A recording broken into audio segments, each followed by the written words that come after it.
আসসালামু আলাইকুম। Welcome back to my channel. আজকে খাচ্ছিলাম ভাত, আলু ভর্তা, ডিম ভাজি, ঘি।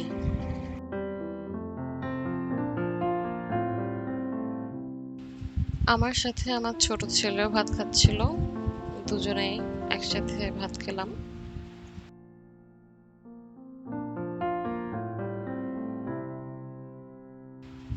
আলু ভর্তাও খুব পছন্দ করে।